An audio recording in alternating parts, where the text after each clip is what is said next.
This is a presentation for the ACMC2020. My name is David Hirst, and this presentation is about Vari-Gen, which is a generative system for creating musical variations using Max, the Bach library and the Cage library in real time.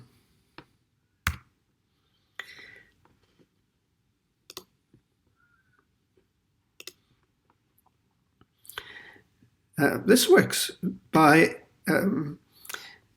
first of all, creating some MIDI material in a MIDI file, which you may have recorded by playing it in, or you may have created by using some notation software, or you might have used a piano roll in something like Logic and then created a MIDI file of material. Once you have that initial material, you can load it into this Bach.roll object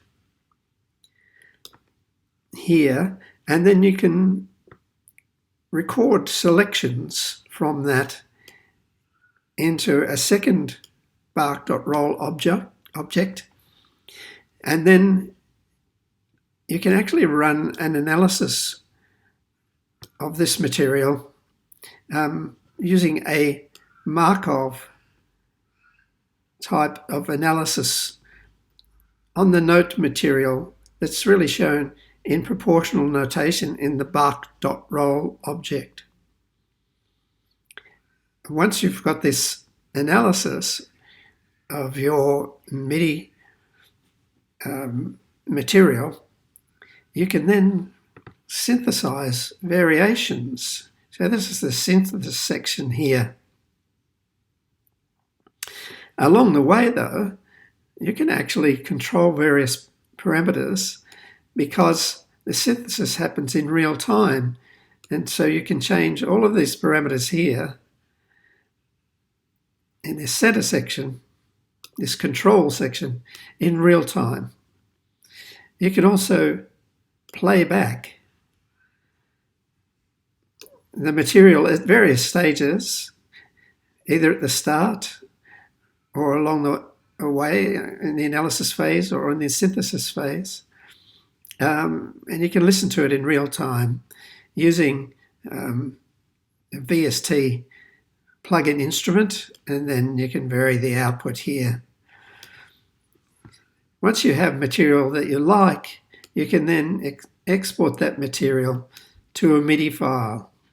And then that can be used in various ways in some other program, like a notation program, or in a DAW type program like Logic Pro. And that's the basic scheme of running Vari-Gen. And now we'll actually go to a real-time demonstration in Max. Here we are in Max and demonstrating the Vari-Gen variation generator. I've already loaded up a MIDI file into the Bach.roll object in the top left-hand corner here, and we can hear what that sounds like. I've used an established piece so that you can perhaps hear some of the variations a lot easier.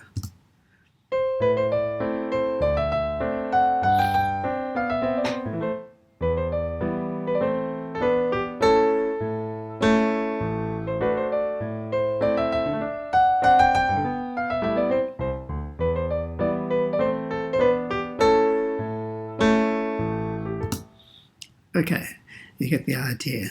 Maybe we'll make that a little louder. Let's open up the VST controls. And this piano sound, we're just making a little louder. Okay, now I just want to go through and maybe select maybe a few chords just to play around with. How about we start with this section here? So I can actually select some of these note objects and we can play that selection. Okay, that sounds fairly interesting. Let's record that into this analysis Bach.roll down here.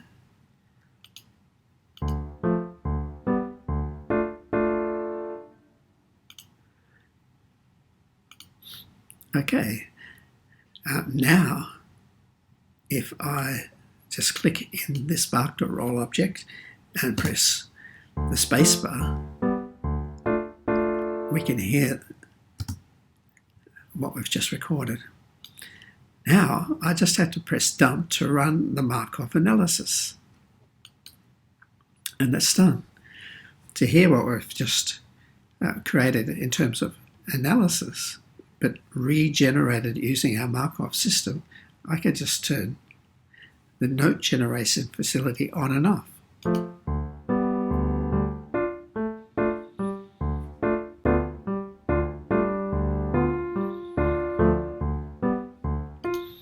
You can hear that it sounds a bit like the original, but not quite.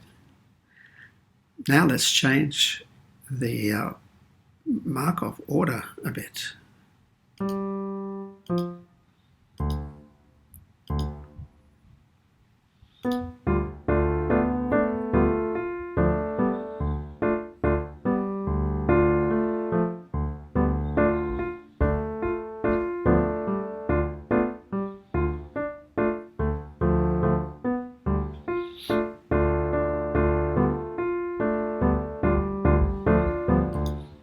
Okay, we can do things like change the durations, maybe make it shorter notes.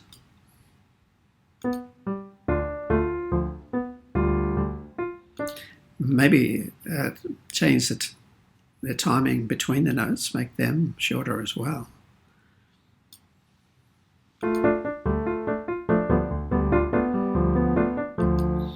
And we can transpose it. We can do that in real time if we want to, and we can change the velocity.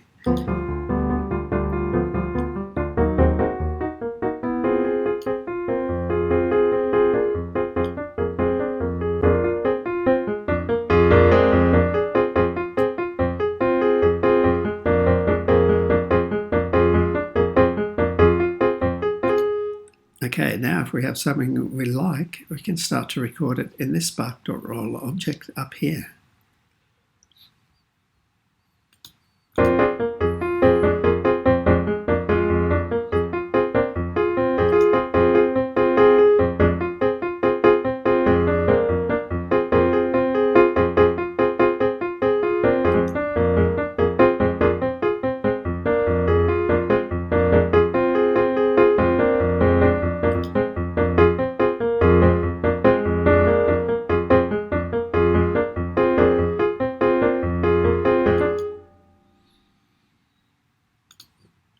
Okay, now that we've recorded something, we can play that back as well.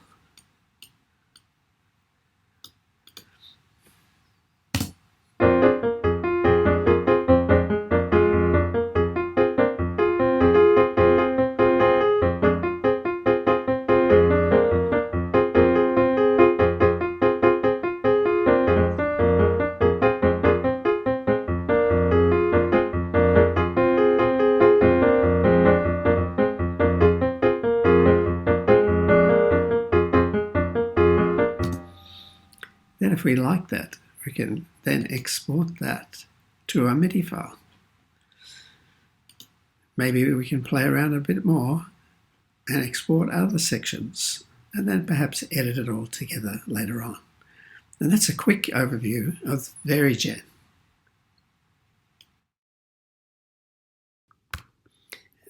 We have some example works that I created over the summer.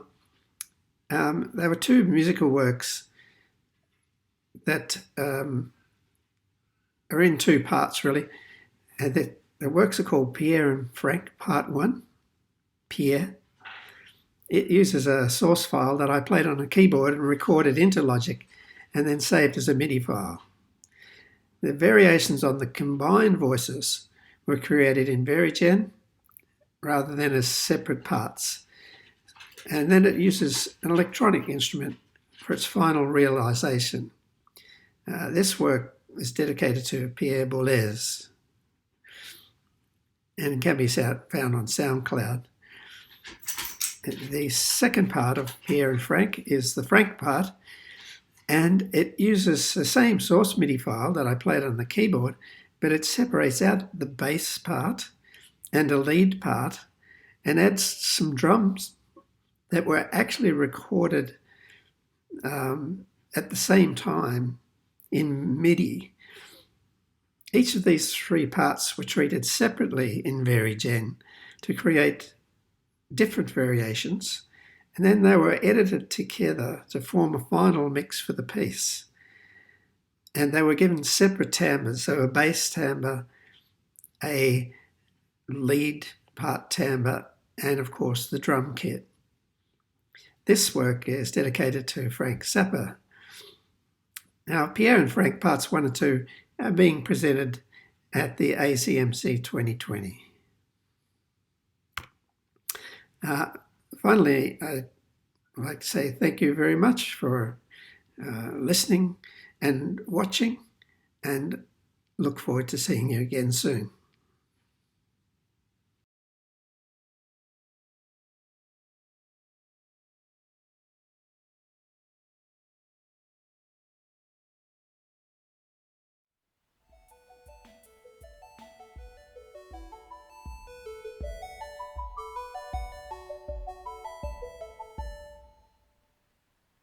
So I'm going to talk about the enabled system, which is a system we put together about 6 years ago. It's designed for people who are not trained musicians or people who've got some sort of physical disability to be able to play music together. It gives them an opportunity to have a first-person musical experience and get the feel of what improvising is all about. Essentially, it's a bunch of interactive performance systems that run in parallel. It consists of a collection of physical controllers which vary from performance to performance, and these talk to some computer software, and the computer software takes this information and produces control information and performs it on a bunch of synthesizers. The thing about the system is that we tried to do all sorts of very clever things. In the end, we went back to essentially a very simple old approach, which I was first introduced to when I was a student in the late 70s. And we ended up doing this because this approach was more scalable, it was cheaper, and it was easier for us to get running on a stage without any drama. We built this originally for a public event called Enabled, and the focus was on physically challenged people and enabling them to have a go at expressing themselves. Because of this, we chose to use spatial controllers. In more recent times, we've adapted this and use it to get audience participation in our improvisation performances. In order to make this work in a sort of rock and roll context where you have to get set up very fast and packed up very fast, we had to make it very easy to set up and pull down. Here's an example of me playing with a bunch of public servants at a public service awards event, and we got some people from the audience to come up and play our system. This is a diagram that shows how the structure of the system is. We have a bunch of controllers, and they are audio signal generators. They generate an output signal and put this into an ADC, and then the PD patch analyzes it and generates the sound. The PD patch is the heart of the system, and this is where everything happens. It analyzes the inputs from the performers, turns this into appropriate control information, and creates the sound. The reason why we do everything in the PD is essentially it's fast for us to be able to set it up, and we don't need to fine-tune too much. We can use MIDI controllers with it, and we do still use a spatial controller developed by Jim Salzman in the 1990s called the MIDI Wand. This is what it looks like. This works so well that we haven't been able to retire it yet. So spatial controllers work well in these sorts of situations because the performance gestures are relatively large, so people can see them in the audience, and they're relatively intuitive and easy to learn. We can get people coming out of the audience, coming up on stage and playing and not making a fool of themselves. They can quickly work out the link between what they do and the sound that comes out. We tried a lot of other systems, but we ended up finding that the audio signal generators, which have control over frequency and amplitude, give us 2 dimensions of control, which is more than enough for what we need to do. This idea harks back to Joel Chatterby's play system in the late 1970s, which is what got me interested in this interactive composing thing in the first place. The system is scalable. We can have 1 or 2 instruments, or we can have many. By many, I mean about 8. That's as much as we've ever done. Normally, it's just limited by what we want to do and what sort of audio interface we have.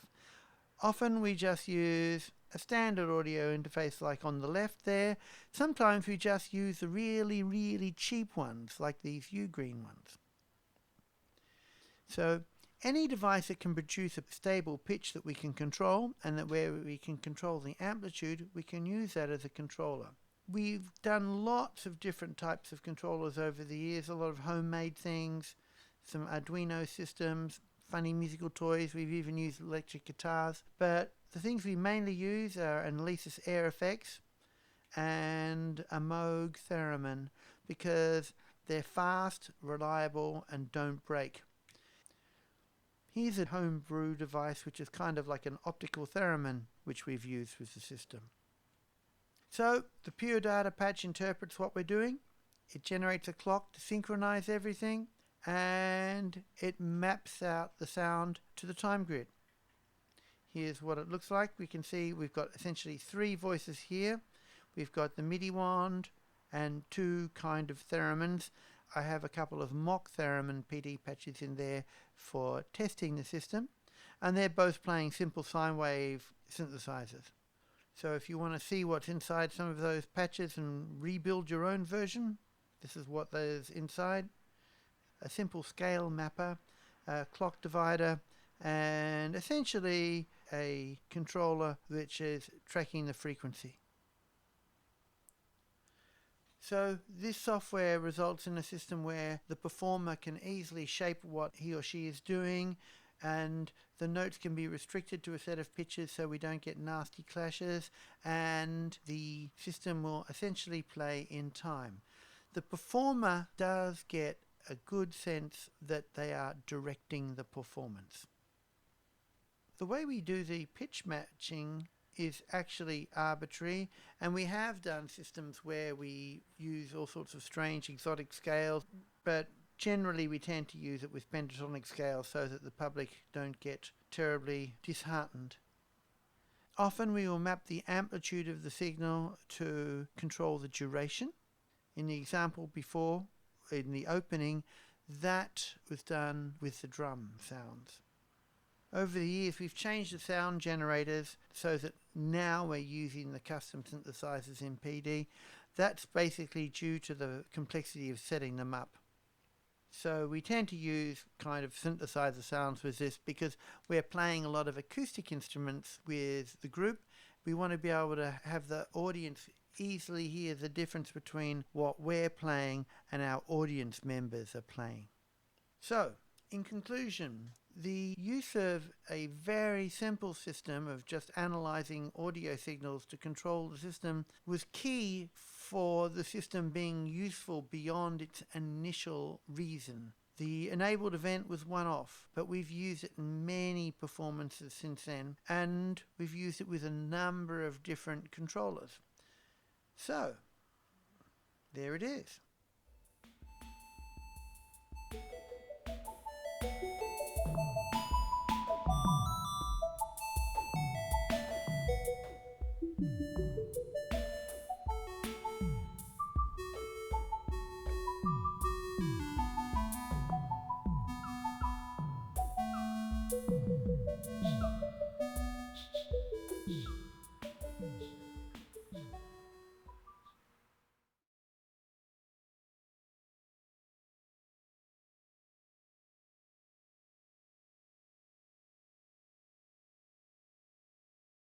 Hi, my name's Sophie Rose. I'm currently studying my PhD in interactive music at the University of Melbourne, and I work at the Australian Institute of Music. Today I'm going to talk about 4 approaches that I've tried to graphic notation of quadrophonic electroacoustic music using extended vocal techniques and extended percussion techniques. Initially, I was inspired by Trevor Wishart's graphic representations of phonations in onsonic art. I used alternative scoring for a suite of 4 works called Vals in Retrograde. The 4 pieces inside of that were called Barren, Ferns, Chaos, and Smother. And I'll be discussing 2 of them in this talk as they are the most different from each other in the set. The pieces use quadrophonic audio, extended vocal techniques, and extended percussion techniques. The challenges for the notation of these works were notating the spatial music that I was using in the quadrophonic audio setup, and how I was going to notate extended vocal techniques and extended percussion techniques, particularly for performers who could not read traditional Western notation fluently. I looked at a wide array of notation techniques from ancient music to modern music. Some of those included text-based, for example, Sage Harlow and Pauline Oliveros, artwork and image-based, for example, Catherine Sheave, ancient scoring methods, and also works where there was a mixture of notation types such as Anis Parastasis III, The Pianist by Yannick Hirst. I found that pragmatic approaches were more suitable for me because they allowed me flexibility with what I notated and how I notated it and what was discussed in rehearsals versus what was actually written down. The most interesting part about the works was that I ended up scoring them accidentally as how I viewed them in their landscape. So Barren was really abstract, and the piece itself is quite abstract both in sound and in the artwork. Ferns was much more literal, and I used pictures to denote different sounds. Some things were simple, these were bowed symbols. Smother's score had a really muted colour palette, and the audible frequencies were almost entirely damped, and chaos seemed just like a mass of information flying past at any one time, which mirrored the mindset found in my inspiration for the piece. I brought prototype scores to rehearsals. They started off as table-based scores, so it would be time and then sound. I discussed the scores with my performers and refined the scores with their feedback. I trialed other notations and approaches either on my own or with one other person. Some examples of that were scoring by breath length or attention span. You can see on the right here there's a small excerpt of the Smother score. I used Microsoft Word to draft my ideas. I also used paper-based solutions. I used Auto Stitcher to combine photos of my physical scores. I used Inkscape to generate the scores for Chaos and for Smother.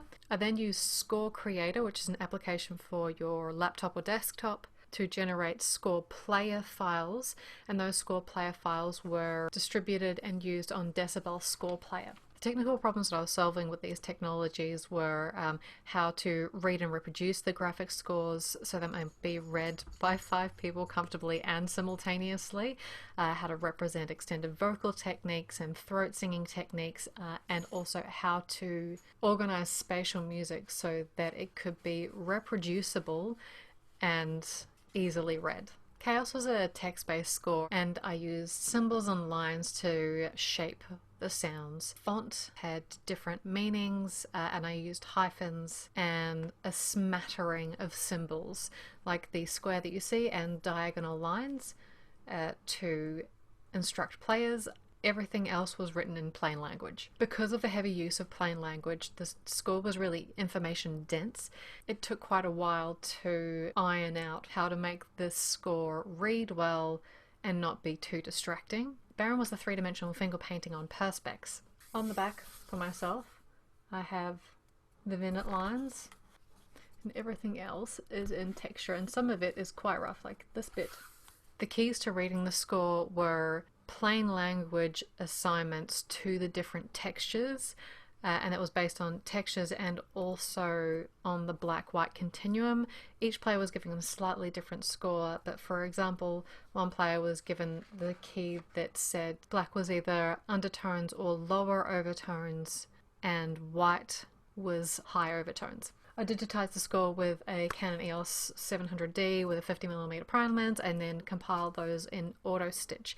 AutoStitch was the best panorama compiler that I tried. I tried quite a number before I found AutoStitch. It was slightly finicky to compile. I had to do Baron in sections because of all of the black. Came a little bit confused at times, but it only had to be done in 3 batches. Reading from a score for the performance was the most sensible option because of the length of the suite and also the full schedules of the ensemble members. As I mentioned, the scores favoured the theme of each piece. The benefits of Decibel Score Player are its small, minute file size, the networking capabilities for group performances, and it has a really low learning curve. Super easy to digitize a score and then create an image, load it into Decibel Score Creator, and then set the metadata and then save it as, send it out to your iPad, and then you're ready to go.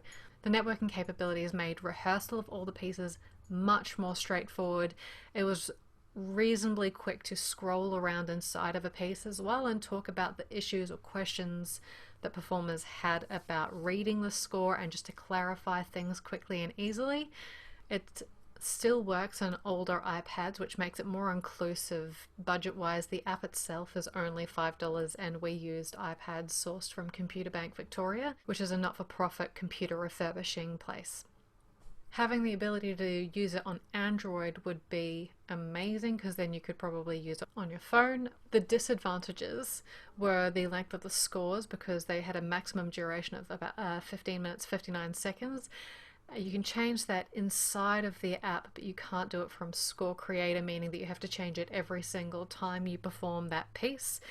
During the rehearsals, I managed to do that every time smoothly with no hiccups, but in the adrenaline of the live performance, I forgot to change the duration and I had to scramble to fix it. I only realized about 2 minutes into the piece, so I had to stop the scroll, return to the beginning, change the duration, recheck that all of the computers were still connected because I'd made some changes, then start the score again and then guess where I had to be in the score.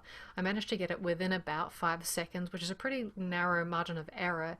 That was helped by the fact that that piece was really slow moving and textural. The other technologies that I used were open source or had free versions that you could use. Again, AutoStitch was the best photo compiler that I had seen. It's fast and easy and relatively intuitive compared to quite a few of the other ones, which were not. Inkscape has some problems on OS X because it wants you to use Windows and Linux key commands, but otherwise it's a very easy way to set out graphic scores, especially if you prefer the text-based approach with simple lines. Using different types of notation is really interesting because it blends freedom for the performers with the intent of the composer. There's an integral aspect of chance, even in any kind of rigidity, because there's a chance that trained musicians might forget what something means, whereas they probably wouldn't if it was sheet music. I found that plain language text-based scores conveyed the information the most expediently, but they were simultaneously the most challenging to produce. The challenges of organizing text-based notation for efficient readability and accuracy and aesthetic considerations presented lots of challenges, and they took the most rehearsal to reproduce reliably. Text-based notation was the most time-consuming to construct on the computer, and chaos was the most difficult to notate because there was so much text that needed to be proofread and there's no spell checker inside of Inkscape. Also in the layout, sometimes repeating figures scrolled off the screen, so extra text had to be put in periodically for repetitive information, instructions, or foreign language text.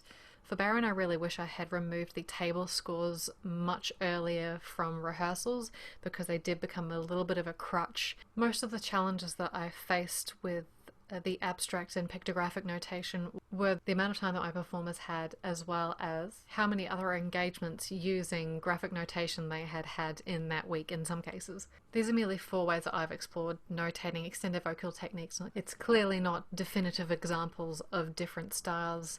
They are evolving approaches.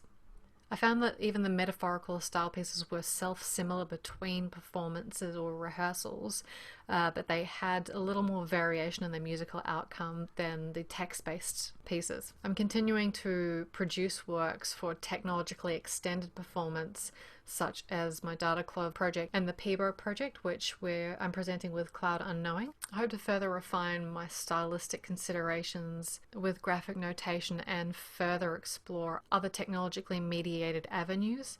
Thank you for listening to this talk. Please let me know if you've got any questions. Oh, and here's my references.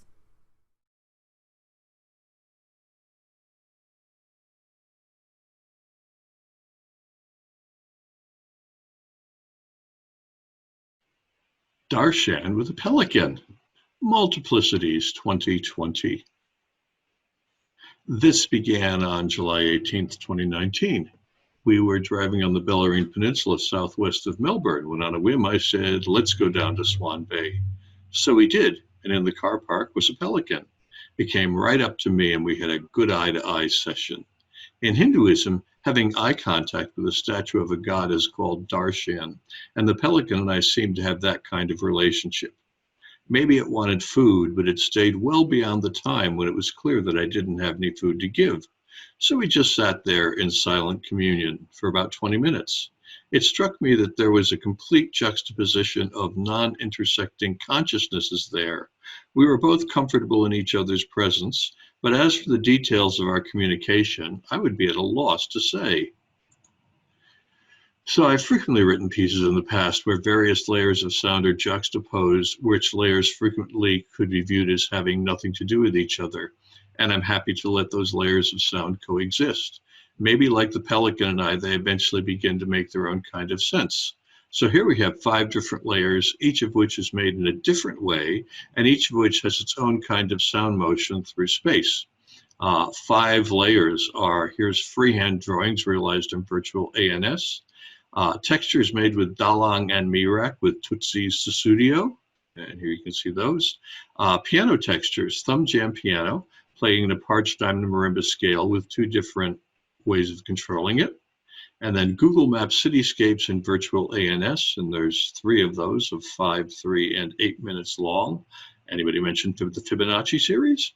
And concrete textures made with found objects, and there are 4 of them, or 5 of them right there. So that's how that all mixes up. Here's one of the freehand drawings in virtual ANS. This one lasts 4 minutes. Let's play an example of the first 30 seconds.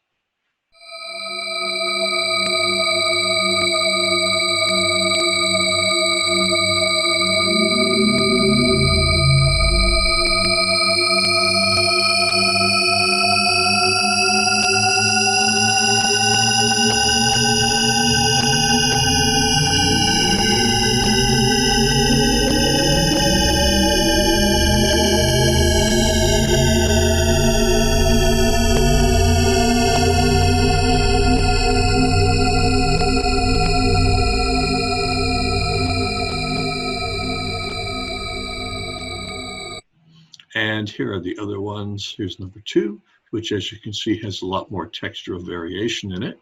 This is pitch going this way and this is time going this way in bars. So here's number 3. This one has a very nice little burst of noise about halfway through the excerpt and halfway through the piece, in fact. And then this one is called Smeary Sort, and it's got a whole bunch of little sine waves that are flopping and beating and pulsing against each other. So then I have textures made with Dalang and Mirak using Antonio Sotutsi's Sussudio. So the vector, which is an interval sequencer in Dalang, not a pitch sequencer, but an interval sequencer, a series of melodies is made with Dalang using various microtonal just scales in 2019. And then these recorded melodies are placed in this patch in Mirak, which is the iPad version of VCV Rack. And most of the modules are from Antonio Tootsie's Nisthi set. This is called Meta Aardvark, and this is a model of my random voltage generator I built in 1975 for my master's degree at UCSD. This is Sussudio. You can have 6 examples of a sample in it, and you can trigger those off so each one has its own beginning and ending point, and it begins and ends at a different spot, and it can play at different pitches. Here, the pitches it's being played at are the pitches of the microtonal scale that are contained in the melody that we're sampling. So let's give you an example of what that sounds like.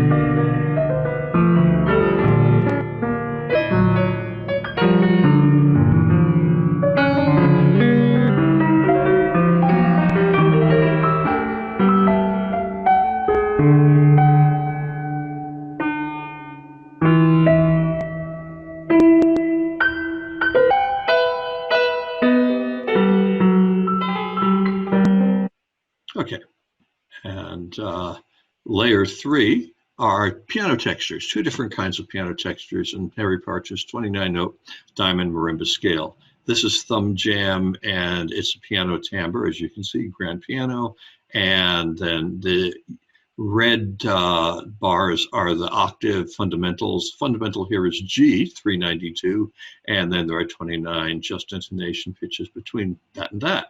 And this is a keyboard that duplicates the diamond marimba. I did it in Lemur on the iPad, and so these are O tonalities and these are U tonalities. Actually, no, these are O tonalities and these are U tonalities. And if you play alternating keys like that, that, and that, or that, that, and that, you will get chords of fifths. Even if you play like that, that, and that, you'll get a chord of some sort of an out-of-tune fifth. So I improvise progressions with those, and here's what that sounds like.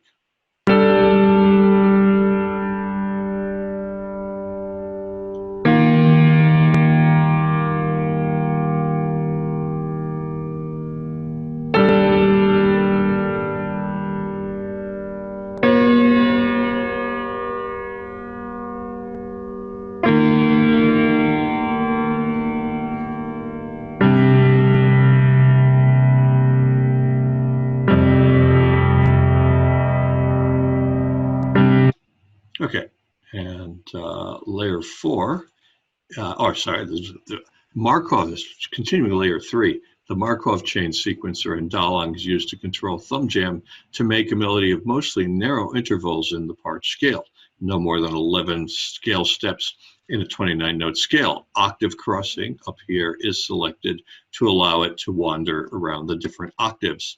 And so here's what that sounds like.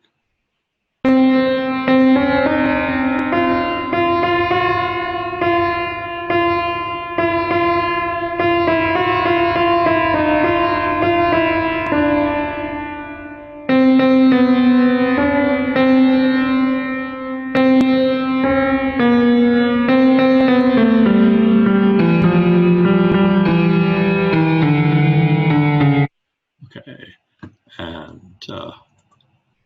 so layer 4 is Google Map photos of urban landscapes turned into spectrograms in virtual ANS.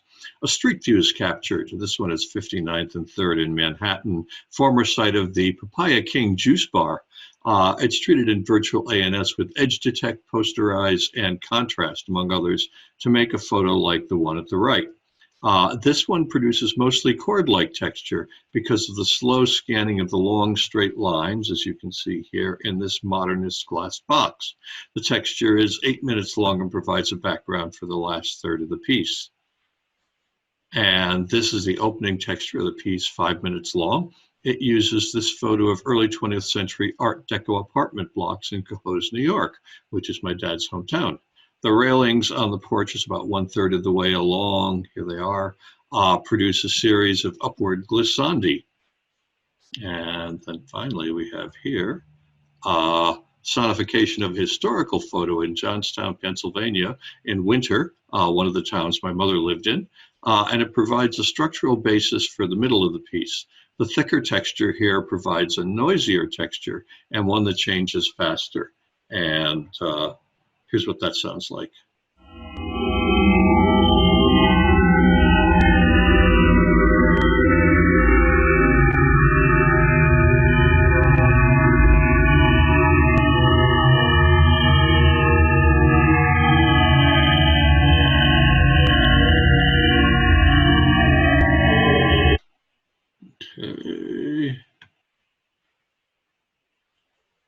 And then we have layer 5, which is music on textures made with found objects.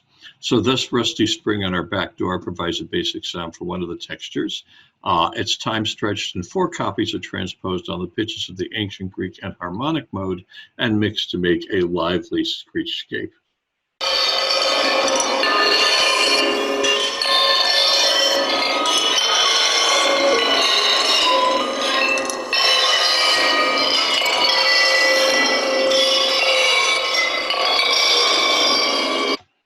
And there's some GRM tools, filters is there as well. And then we have a burden basket, which is Navajo ceremonial objects. It has little bells of pressed aluminum strips here, and they make a very high tinkling sound. And so when you transpose it down, time stretch it, and put multiple copies together, it sounds like this.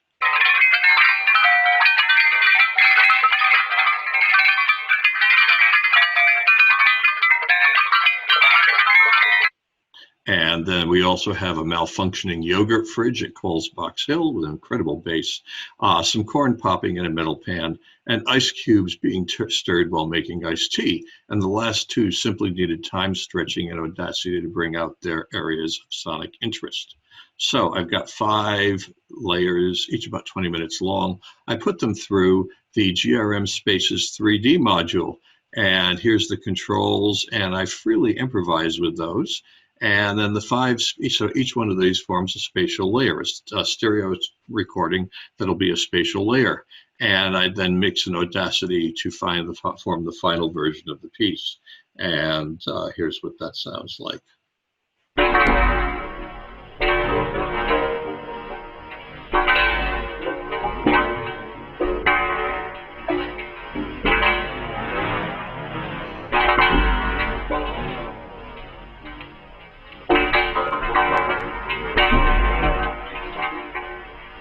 And I hope you were wearing headphones to hear the stereo. And that is, by the way, the popcorn, which is time stretched and then spatialized in the GRM tools thing.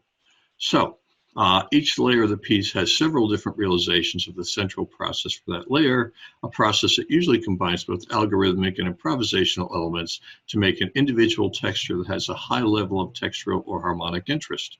These layers are then combined to make a composite with a high level of musical and textural variety, which has an ideal of continual change both in the short time scale and in the longer term progression of the piece.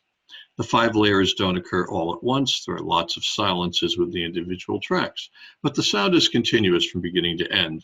Some of the sounds are abstract, some are narrative, but the overall effect is one of formerly unrelated sounds now regarding each other across space and time, much like a composer and a pelican in a car park next to Swan Bay in the middle of winter, making their own sense as they sit regarding each other. And here's a brief excerpt from the mix.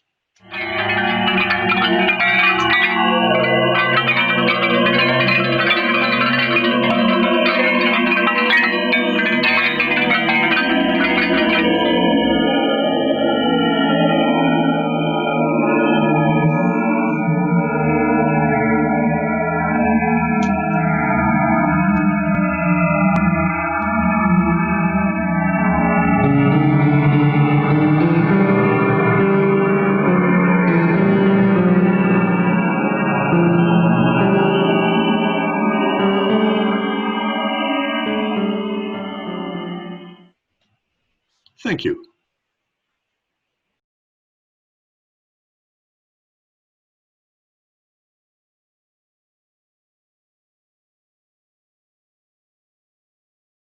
I'm Becki.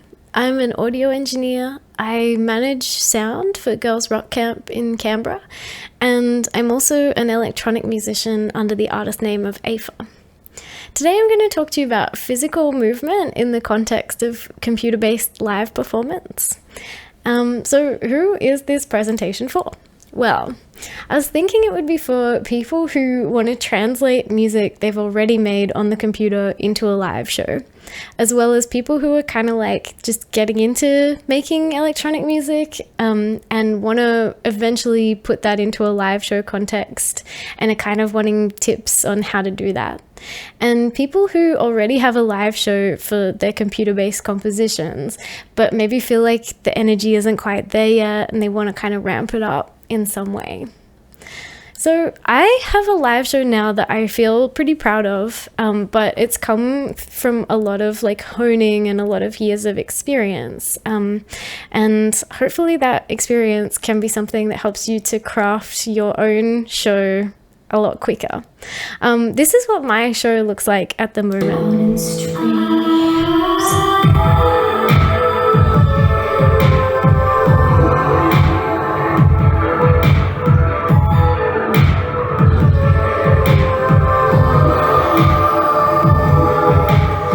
Just like a quick little clip of it. I guess like I wanted to just give you a bit of context. So I started off making music, just like layering up my vocals in GarageBand for iPad, and I made choral music that kind of sounds like what you can hear in the background now, and it was all about the arrangement really at first. Like I wasn't thinking about my live show at all, and so as a result, when I started playing live, it was really tricky. Like it was hard to get into a groove and to be able to like know exactly what to do. In my first show, I just had like Ableton open all the backing tracks and I just sang over them, and like I had a couple of filters on them and I would just like be using the trackpad to like move them. But I felt like a lot of pressure in that performance to be seeming like I was doing more. And I think that's something a lot of electronic musicians feel and struggle with, because like, you know, this medium that we have allows us to like put so much glorious complexity into our arrangements. So a key thing that I want to stress in this talk is just that like performing live doesn't have to take away from either the imagination and detail that you might dream up in your compositions, or the energy and audience engagement that can come from just like a really sick live performance. But how? How can we strike that balance? Well, for me, it happened through a long process of experience, and preparing for this talk has just made me realize that I actually, over time, was kind of subconsciously answering a bunch of different questions. And I think that if you can address these questions in your preparation for a live show, then you might get to the point where you're like super happy with it a bit quicker than me. So the first question is, are there any specific ways that you feel drawn to moving on stage? Initially, I had like a massive like movement crush on Grimes. This early video, let's hear her.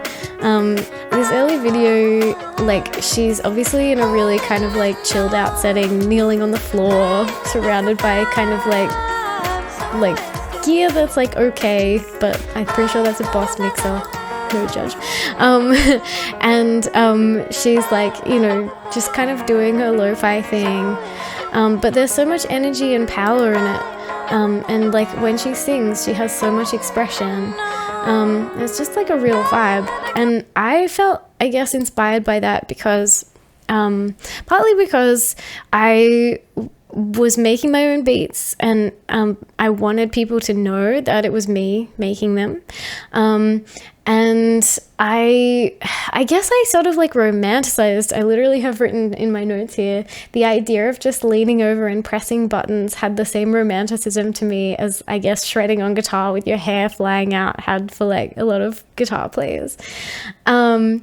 So I just like wanted to be able to show that interaction with the technology in my live show initially. But you might have something else that really appeals to you and other artists that kind of stand out and inspire you.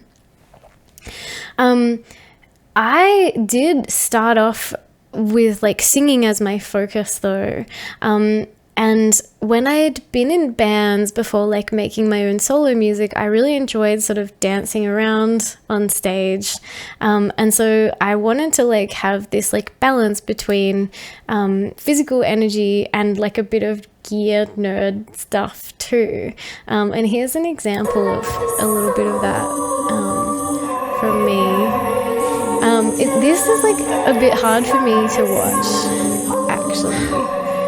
Because I can see that I was really like craving a beat to dance to, and this was like before I'd started making beats at all, like making like actual kind of like percussive beats.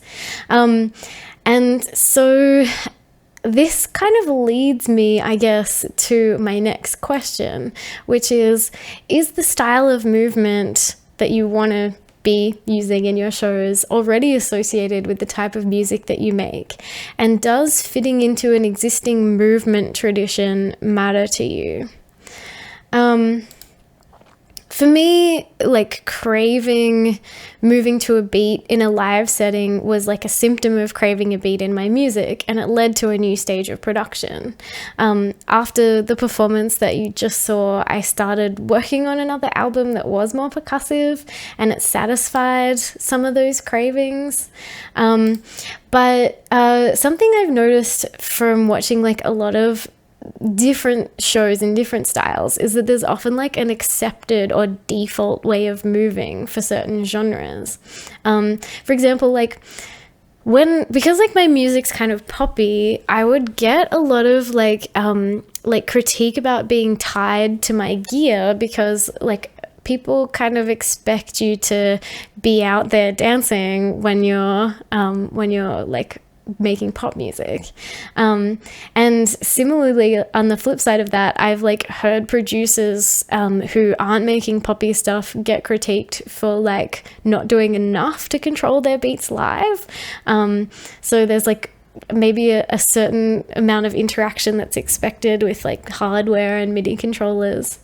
And like obviously to some extent, you know, you are performing to give the audience a good experience, but also like you have to craft something that's comfortable and sustainable for you. So it's tricky to know like when you say fuck that to like people's critique, you know.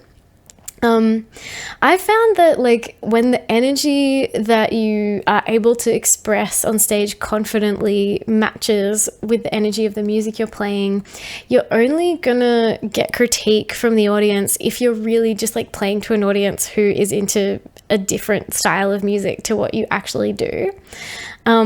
So that can be like a good way to judge it. But of course, like confidence is like not an overnight acquirement, and it can actually be helped by like adjusting what you control on stage so that you can like give your set that necessary energy. Which leads me to my next question, which is, are you willing or able to adjust the parts of your music that you have control over, or change the equipment you're using in order to change the way that you move on stage? So I run my live show pretty much around, I'm not actually going to play this YouTube video because it's really long, but my show setup in Ableton is really based around my friend Tim's setup for the Gautier live electronic performance. I really recommend watching this if you are preparing a live show. There's heaps of good tips and tricks. But essentially it's an approach where like some elements of a live show are in backing tracks in Ableton, and other instrumental parts are triggered through MIDI instruments in the set. And for me, to this, I add my vocals. And like initially my only MIDI instrument outlet was Ableton Push, which I do still use, but I have felt frustration with using it like exclusively to play a lot of the vocal samples in my songs, because it's got quite small pads, so it like draws you towards a more delicate style of playing, which is great for a lot of my music, but for some of it I just like really want to smack something. And only very recently have I been able to fulfill that dream by getting a Roland SPD SX. And so it's like a drum machine sort of vibe that you saw in the clip before. And that's actually been a big game changer. But also, like, it took me a long time to save for. So I would recommend, like, wherever possible, experimenting broadly with like borrowing or renting pieces of equipment early in the days of preparing your live show. Just like borrow, visit friends who are like, you know, stocked up with cool things, and try heaps of stuff out, because like something might really click with you and really change the game. And then it's like good to know what to save up for like early on. Regarding gear for shows as well, like I recommend doing heaps of research, because like I guess early on when I was making music, I simply didn't know about things like the SPD. Like I hadn't really seen anyone use one, and I wasn't in like circles of, you know, people on forums about gear. So if you have that head start, like make the most of it. On the subject of gear, I do want to address one final question before I wrap this short talk up, which is, how visible do you want to be on stage? It's kind of two questions actually. And how can stagecraft support the level of visibility you ideally want? So I guess my journey as an artist has been like very Libra. I have just always been like trying to be more dramatic and more visible, but I recognize that that's not everybody. And I guess if you're looking for like different ways to convey your live show, like if you're kind of like, you know, thinking, oh, how does this all apply to me? Because I like don't want to dance around. I like really just do want to be behind my gear the whole time. There are heaps of ways that you can keep audience engagement and like not even have to like, you know, throw your hand in the air every time you turn a knob or whatever. I have been really lucky, and I've been able to work with a couple of artists, Carla Zimbler, who's a projection artist, and Goody, who is an installation artist. So Goody made these arms and Carla like projection mapped onto them, and we've done a couple of shows with the arms. They were in that clip before. But like, you really don't need to kind of go too hard to do stuff like this. Like the arms kind of look impressive, right? Like I'm impressed by the arms. I was like, oh, how is this good? And like, how is this as good as it is? Because I knew that the arms are literally made of cardboard, like that Goody found on the side of the street.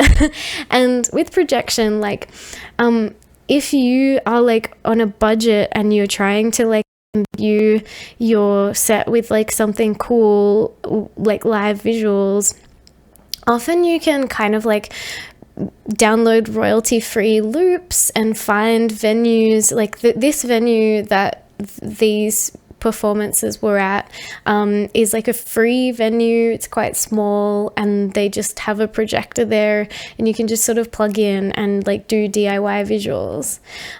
But like if projection stuff isn't for you, also there's other things that you can do too. Like for example, my friend Carla put together an EP launch, and she just like got some fabric, like gauzy fabric, and just covered the floor of the stage in this venue with gauzy fabric and some like flower petals, and with just like some basic stage lights on her. It looked like a total dreamland. So there's so much DIY stuff that you can do to just like create the environment of the stage and make that engaging for the audience without having to like bust the budget and do anything hectic. So here are all the questions that I've just talked about, so that you can kind of like see them all in one place and process them fully. I have benefited so much from answering these questions over time. Like I wish I'd known before now that these were all the questions that like are are being answered as you craft your live show. And I hope they can give you like some sort of guidance, direction, or just like a new lens to look at your live show through. I'd love to help out with any questions you have around this stuff, and I'm super excited to hear more about what all your live shows look like in the future. Thank you so much.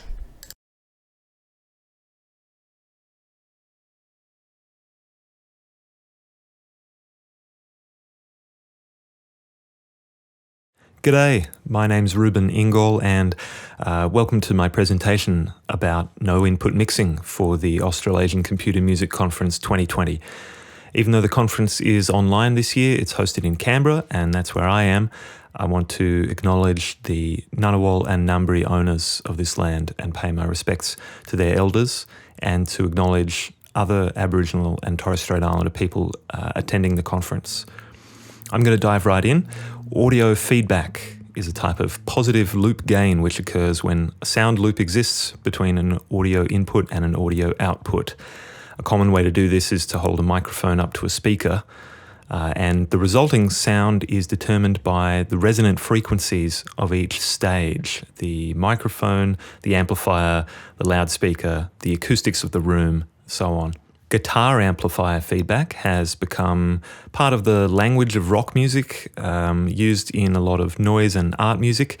In the mid-90s, Japanese musician Toshimaru Nakamura and others pioneered an instrument called a no-input mixing board, or NIMB, or NIMB, which is created by plugging an audio mixer's outputs back into its inputs.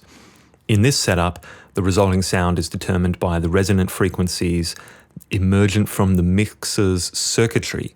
So it can be altered with the mixer's controls, and they often start to take on different or unusual behaviors.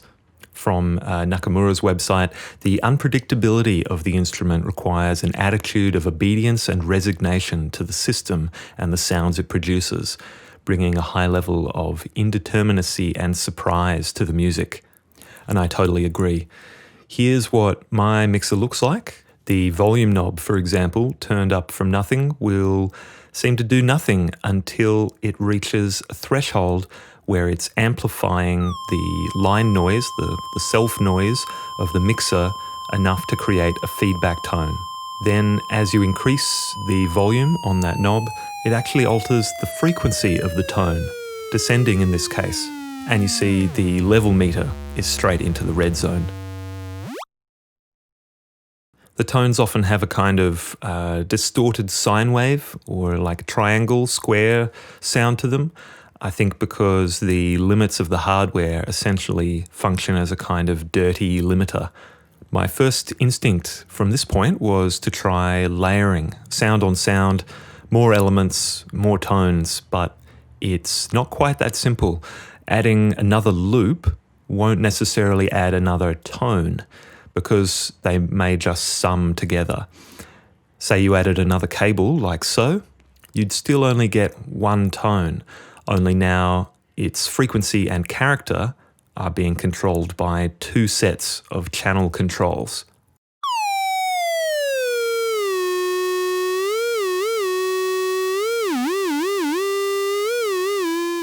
I've gotten around this by panning some channels hard left and right so that they don't sum with one another, and this way I can play two tones against each other.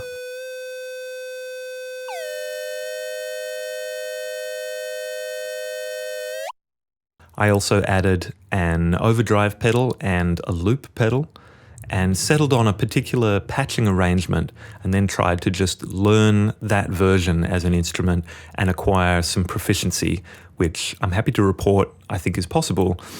When I add some energy, some level from the overdrive pedal feedback loop, it has an interesting effect of making the other tones lock to certain intervals rather than move continuously as you heard before.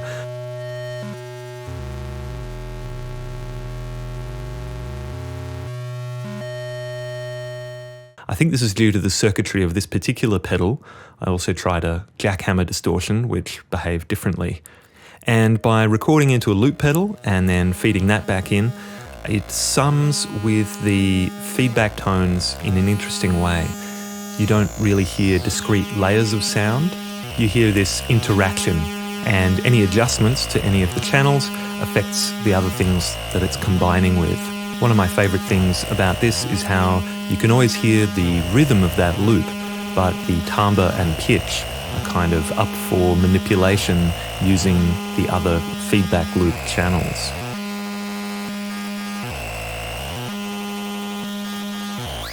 I've also been playing around with visualizations for this. I had some past experience with phase scopes, and I knew that when two channels were out of phase, you could get interesting patterns. But it turns out that when you have completely different signals in each channel, the patterns can be even more fun. There's plenty of DAW phase scope plugins used for mastering that are geared towards technical analysis, but I found one that is geared towards looking nice and being customizable, called Pretty Scope. This pattern is called a Lissajous figure or Lissajous curve. It's technically a graph of a system of parametric equations which describe complex harmonic motion, according to Wikipedia. I'm not a mathematician, but my understanding is that the ratio between the frequencies of the signals on the left and right channels affects the complexity of the resulting curve. There's one Lissajous curve you're probably very familiar with, which has a ratio of 3:1. And I tried to replicate that with my NIMB and kind of almost got there. But I've also made a bunch of other interesting patterns. And this opens up another way to play the NIMB, which is not so much about the sound, but about chasing and investigating the shapes produced. So, should you try this at home? Maybe.